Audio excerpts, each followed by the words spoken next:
இப்போ இந்த விஜயை வச்சு புஷி ஆனந்த், ஆதவ் அர்ஜுனா, நிர்மல்குமார், அருண்ராஜ் இவங்கெல்லாம் பெரிய அளவில் ஒரு பேரம் பேசியிருக்கிறாங்க, பெரிய அளவிலான ஒரு பணம் கை மாறி இருக்கு அப்படின்னு பேசிக்கிறாங்களே சார். என்னை பொறுத்த வரைக்கும் ஒன்று தாங்க, அவங்களோட இன்க்ளினேஷனில் அவங்களுடைய செயல்பாட்டில் எதுன்னு நானே கன்க்ளூட் பண்ணுவேன். அவங்க என்ன சாய்வில் இருக்கிறாங்க, என்ன பண்ணுறாங்க அப்படின்றத அவங்களுடைய பேச்சு செயல்பாட்டில் எதுன்னு நான் முடிவெடுப்பேன், அவ்வளோதான். மற்றபடி இவங்க என்ன பண்ணுறாங்க அப்படின்றது தெரியாது. அதெல்லாம் இது ஆட்டோமேட்டிக்காக வெளியில் வர ஆரம்பிக்க வரணும்.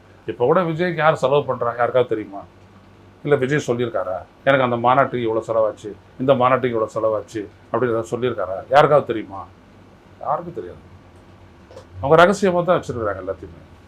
ஒரு வெளிப்படைத்தன்மையற்ற ஒரு கட்சி. ஆனால் அவங்க கேட்குறாங்க விசாரணையில் வெளிப்படைத்தன்மை வேணும்ட்டு கோர்ட்டில் போய்.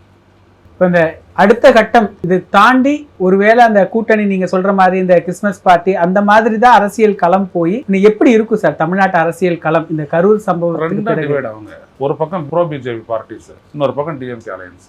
இவங்களாம் மும்முனை போட்டி, நான்முனை போட்டி எல்லாம் அதெல்லாம் கிடையாது. இவங்கெல்லாம் ஒரு பக்கம், திமுக அணியெல்லாம் ஒரு பக்கம், நடுவில் சீமான் மட்டும் ரெண்டு பேரையும் பார்த்து கொம்பு சுற்றிட்டு இருப்பார், அவ்வளோதான்.